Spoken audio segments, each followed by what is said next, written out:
Salut, c'est moi. Aujourd'hui, on révise un Pit-Bic. T'as vu? J'ai un pote qui vient d'acheter ça, 100 balles sur Bonrinx. Écoute, c'est pour sa fille Maëva, donc on va lui faire une petite remise en route, révision. On va commencer par enlever ça.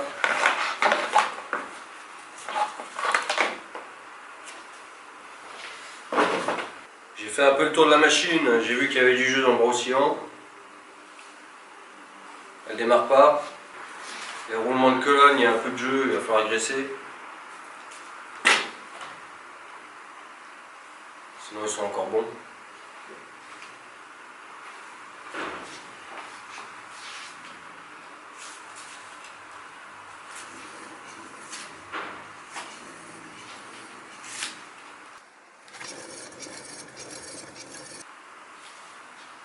Les roulements de roue, ça fait un peu de bruit.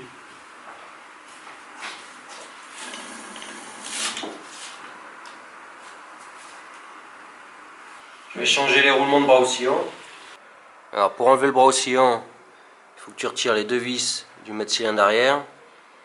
Tu défais l'axe du bras oscillant. Tu retires le petit axe de la tige de frein arrière. Tu retires l'axe de l'amortisseur. On voit aussi que la boucle arrière est tordue. Donc tu désaccouples l'amortisseur. Tu retires l'axe de bras oscillant.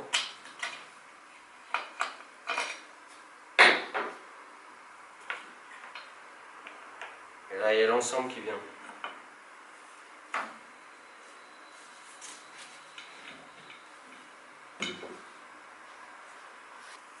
On sent que les roulements ils accrochent. Je peux enlever la roue parce que de toute façon on va changer les pneus.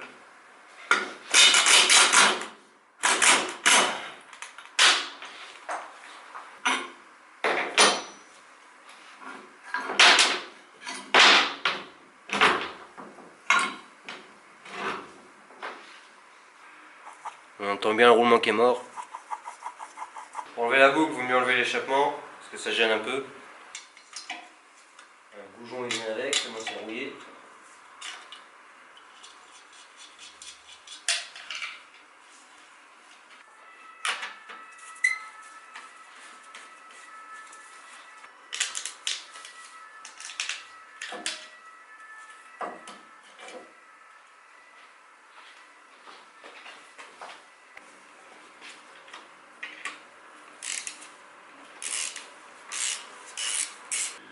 Si tu vois que tu n'arrives pas à défaire une vis en étant bien droit, vaut mieux perdre un peu de temps à défaire quelque chose d'autre que de niquer la tête de vis.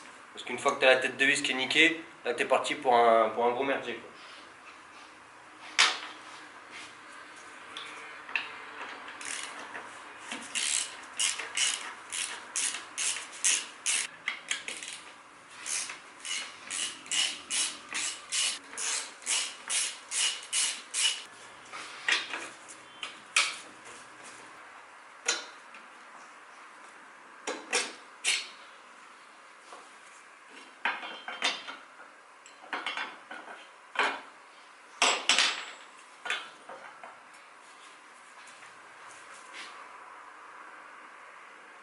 Ouais, un petit peu tordu.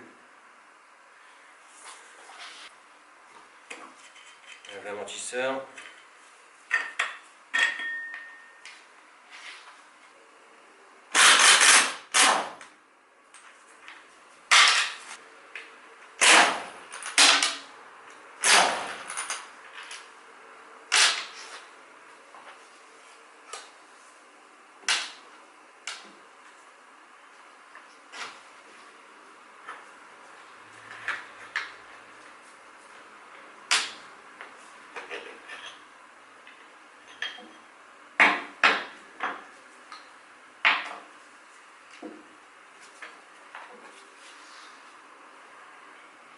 Allez, je vais échanger.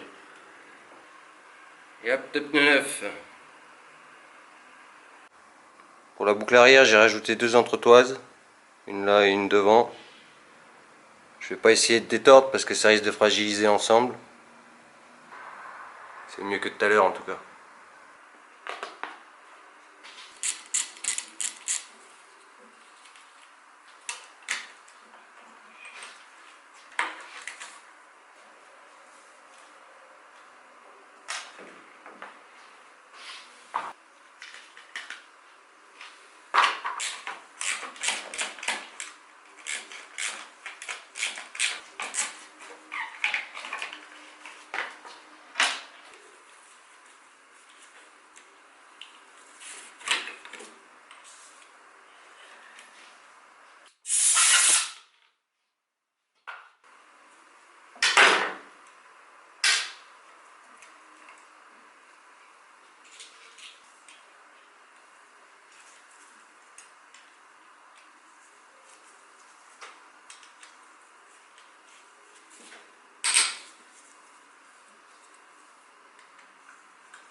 Pour graisser ta colonne, donc tu retires les deux tubes de fourche.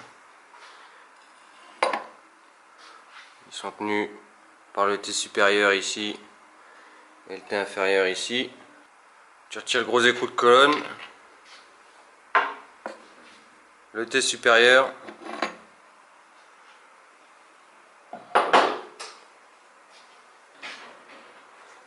et après il te faut une petite clé ergot comme ça. Alors soit tu utilises une clé ergot, soit tu n'as pas de clé ergot, tu tapes avec une barre, avec une tige, un tournevis, tu tapes ici là. Et bon, ça va te l'abîmer. Tu dévisses ça, la colonne va descendre et tu auras accès au roulement et tu pourras mettre de la graisse.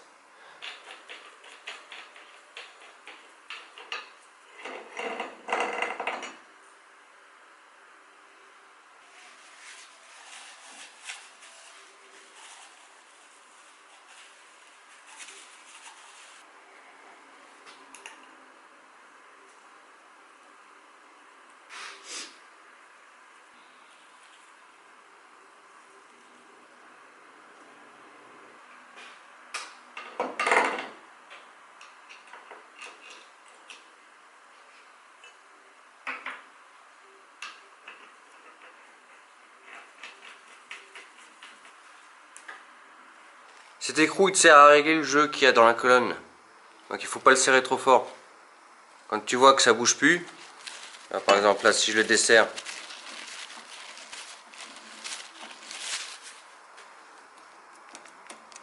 là, on entend un jeu, là, on le voit bouger. Là il y a trop de jeu. Donc je viens le serrer.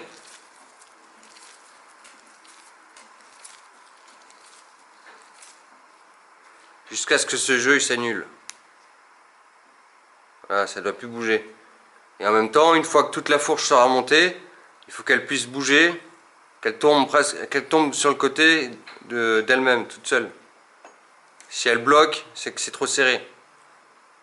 Et s'il y a du jeu, quand tu bouges, c'est que c'est pas assez serré. Donc après, ça, il faut un peu d'entraînement pour arriver à trouver le juste milieu. Et après, c'est l'écrou qui vient au-dessus du T supérieur qui vient bloquer tout ça.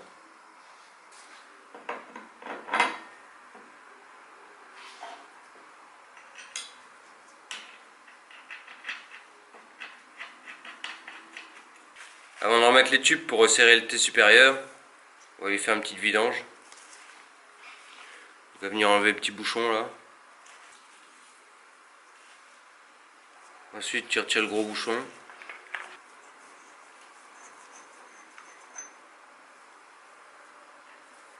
Tu vois l'état du bouchon, tu te demandes le mec ce qu'il a foutu quoi.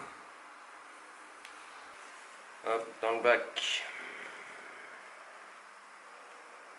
Ouais, c'est plus grand chose. Hein.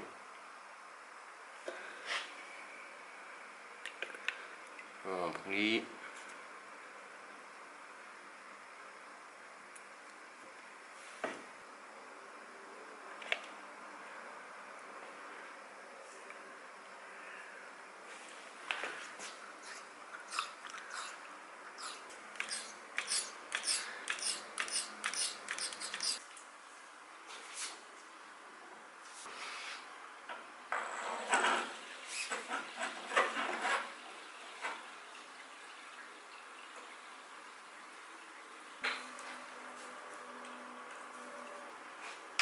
On commence par serrer les vis du T inférieur. Ensuite, tu viens serrer l'écrou du T supérieur. Et en dernier, tu serres tes vis qui bride ta fourche sur le T supérieur. Quand tu mets tes deux tubes, pour être sûr qu'ils soient bien alignés, tu mets ton axe à l'intérieur, un axe de roue. S'il rentre bien, c'est que c'est aligné. En même temps, tu mesures à peu près. Et s'il rentre pas bien, c'est qu'il y a un problème. On vérifie le jeu.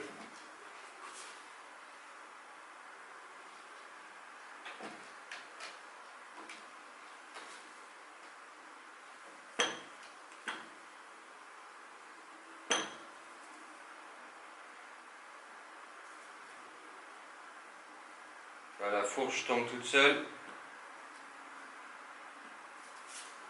Et il n'y a pas de jeu. C'est ça le bon serrage.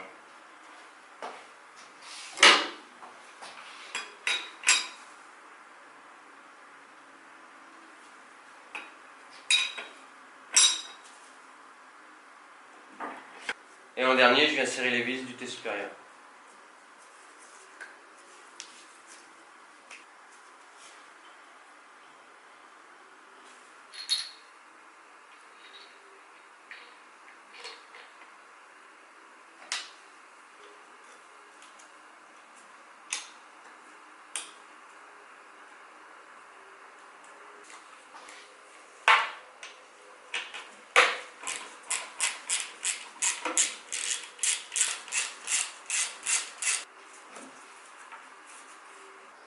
Jeter un œil dans les branchements. Alors, ce qu'on voit déjà, c'est que les cosses elles tiennent pas.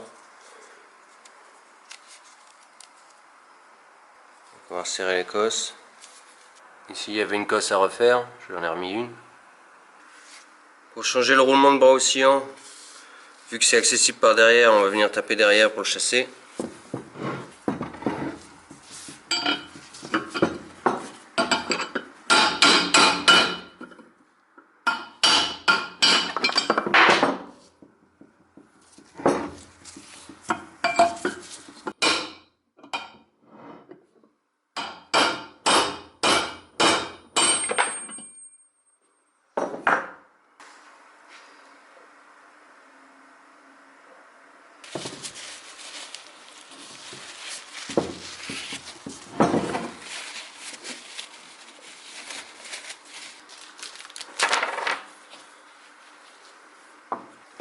Graisse.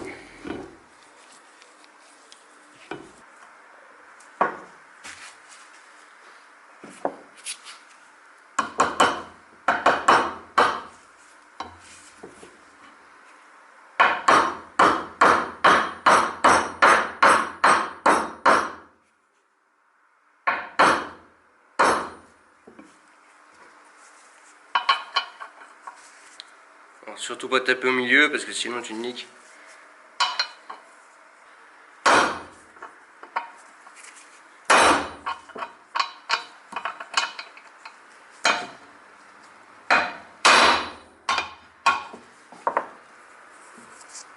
Pour enlever les roulements de roue, soit tu glisses un axe à l'intérieur qui va venir taper à l'intérieur du roulement là pour le chasser, un coup là, un coup là. Ou soit tu utilises un extracteur à inertie. Petit extracteur que tu mets dans le roulement.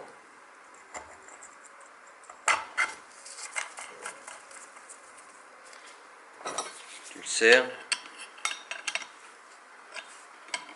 Pas trop fort. Tu prends la masse à inertie. Quand je vais venir taper, ça va tirer sur l'embase.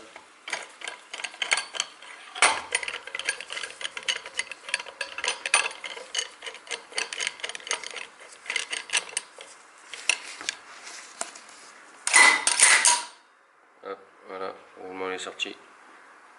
Moyen le plus propre. Trottoise.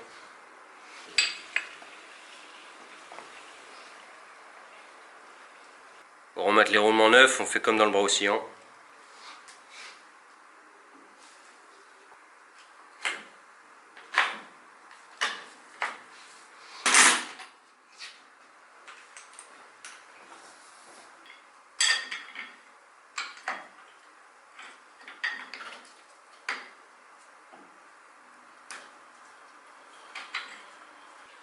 J'ai déconné, j'ai oublié de mettre l'amortisseur.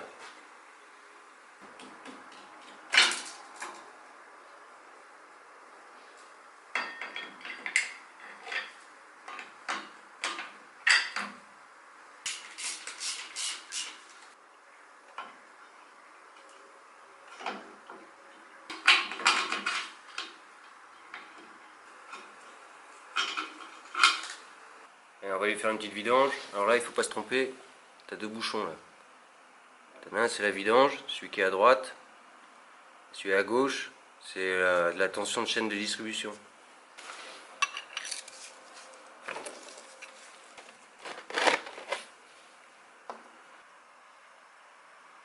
Bon, pendant que ça coule, on va contrôler les soupapes.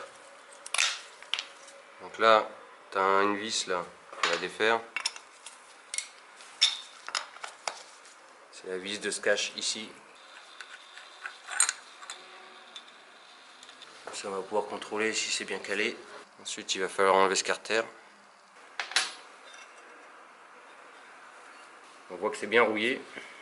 Ensuite, je vais venir ouvrir ici. En haut, c'est pour l'admission. Et en bas, c'est la soupape pour l'échappement.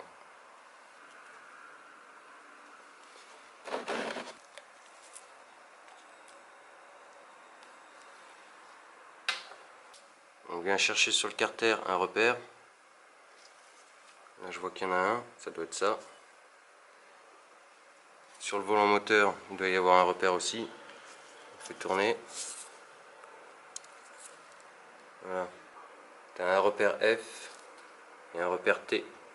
Et en plus, il y a la flèche pour le sens de rotation. Donc, le repère T, on va venir l'aligner. Ce repère en haut. Je fais un tour. Le mieux, c'est de jamais revenir en arrière. C'est bien rouillé. Il va falloir frotter tout ça.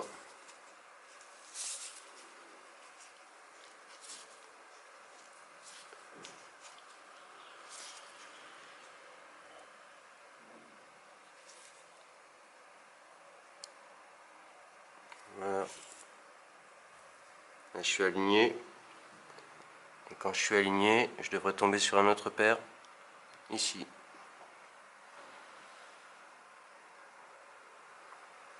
Alors, on voit qu'ici, il y a un petit repère.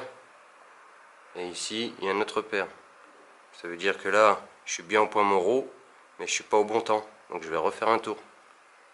Parce que ce repère-là, il devrait s'aligner avec celui-ci. Je refais un tour.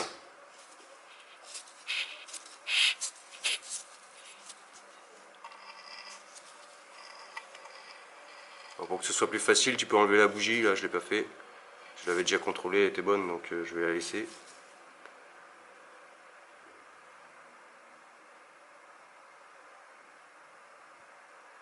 Ça peut arriver qu'il ne reste pas en place, c'est à cause des aimants, ça. Là, si je le lâche ici, hop, il revient en arrière.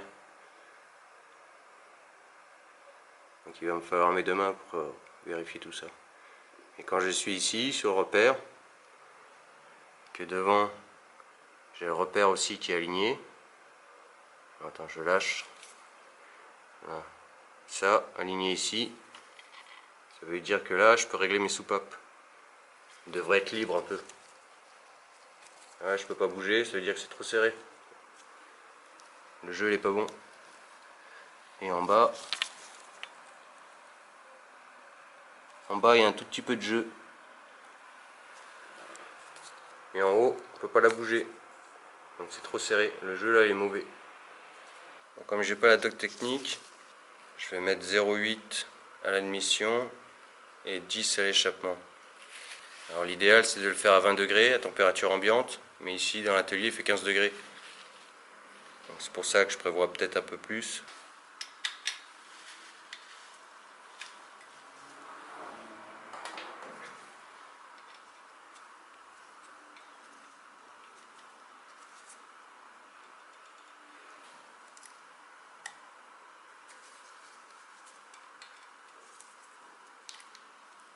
Faut pas se servir de la cale pour bloquer, faut pas serrer dessus, sinon tu vas l'abîmer.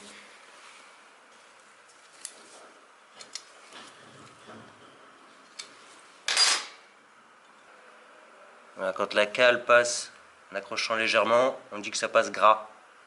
Donc c'est le bon réglage. Donc je te montre vite fait comme ça, après j'aurai besoin de mes deux mains, donc je te montre. Là, tu as cette clé, tu défais l'écrou. C'est un contre-écrou, c'est celui qui sert à tenir le réglage pour pas que ça se dérègle. Voilà, tu donnes un peu de mou. Ensuite, Bon, tu peux le faire avec une clépette de 10. Hein. Ensuite, moi j'ai cet outil qui est spécialement prévu pour tourner le réglage. Tu vas rentrer dedans et tu viens tourner. Après tu peux le faire avec une petite pince, mais bon, c'est plus galère. Surtout que le jeu là-dessus, il est à faire assez fréquemment, donc autant investir dans des petits outils de réglage. Donc tu donnes un peu de jeu. Tu prends ta cale d'épaisseur. Le mieux c'est toujours de vérifier dans le manuel technique. Ta cale, tu la glisses à l'intérieur, entre cette pièce et la queue de soupape. Voilà. Et tu viens resserrer cette pièce jusqu'à ce qu'elle rentre en contact avec ta cale. Il faut que ça passe gras, comme je t'ai dit. Ça veut dire que faut que ça bloque légèrement, mais que tu puisses quand même la faire coulisser. Et là, c'est le bon jeu. Allez, maintenant j'ai besoin de mes deux mains, donc je vais le faire.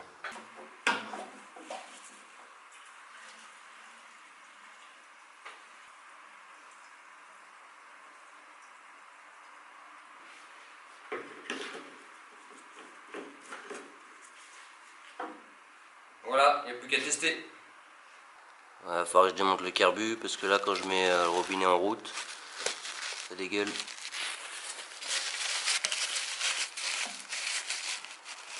Le flotteur, il doit être bloqué.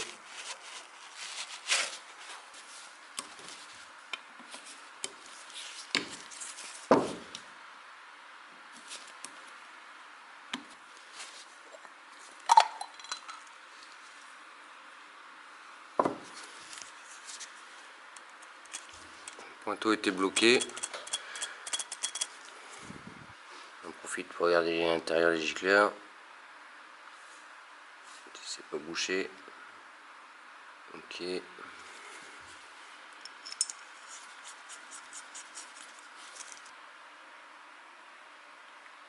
Ok.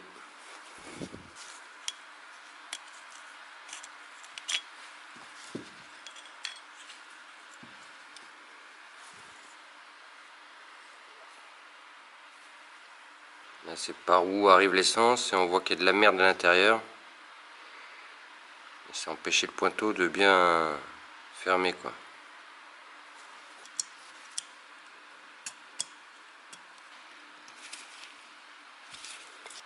Cette fois-ci, ça devrait être bon. J'ouvre le robinet. La cuve se remplit. Ça devrait plus couler.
Donc comme ça va être une moto de princesse, on va lui mettre une belle robe.